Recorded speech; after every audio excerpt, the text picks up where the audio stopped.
Obsessed. Obsessed. Personality. Personality. Qualification. Qualification. Self-esteem. Self-esteem. Non-academic. Terrible. Terrible. Curriculum. Curriculum. Curriculum. Curriculum. If you ask me, this is a terrible idea. Well, firstly, good body image isn't something that you can teach. Secondly, schools don't have time to add another non-academic subject into their packed curriculum. And another thing is that teachers have enough to do, and it's really down to the parents to try and develop self-esteem in their children. And personally, I've never worried too much about how I look, but that's not the point. The point I'm trying to make is that young people's education should be about qualifications for their future, not worrying about body image. To tell you the truth, I haven't really thought about it. I suppose the problem is that there are lots of images of beautiful models out there in the media. But, as far as I'm concerned, people come in all shapes and sizes. I don't see what's wrong with that.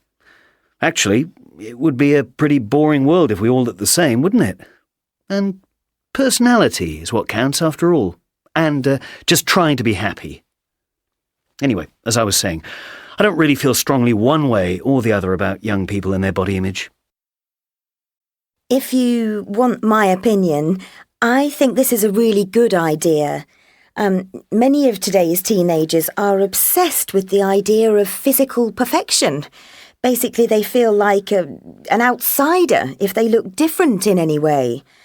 As I understand it, this is true of boys as much as girls.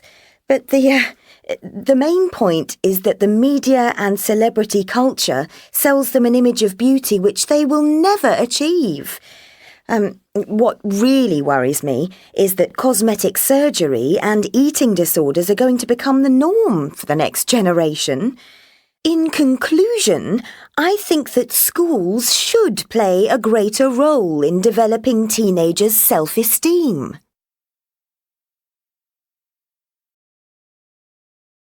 There was a boy whose name was Jim. His friends were very good to him. They gave him tea and cakes and jam and slices of delicious ham and read him stories through and through and even took him to the zoo. But there it was, the dreadful fate befell him. I now relate. You know, at least you ought to know, for I have often told you so, that children never are allowed to leave their nurses in a crowd. Now, this was Jim's especial foible. He ran away when he was able, and on this inauspicious day he slipped his hand and ran away. He hadn't gone a yard when, bang! With open jaws a lion sprang, and hungrily began to eat the boy, beginning at his feet. Now, just imagine how it feels, when first your toes and then your heels, and then by gradual degrees your shins and ankles, calves and knees are slowly eaten, bit by bit. No wonder Jim detested it. No wonder that he shouted, "Hi!" The honest keeper heard his cry. Though very fat, he almost ran to help the little gentleman. "Ponto!" he cried with angry frown. "Let go, sir! Down, sir! Put it down!" The lion having reached his head, the miserable boy was dead. When nurse informed his parents, they were more concerned than I can say. His mother, as she dried her eyes, said, "Well, it gives me no surprise. He would not do as he was told." His father, who was self-controlled, bade all the children round attend to James's miserable end, and always keep a hold of nurse, for fear of finding something worse.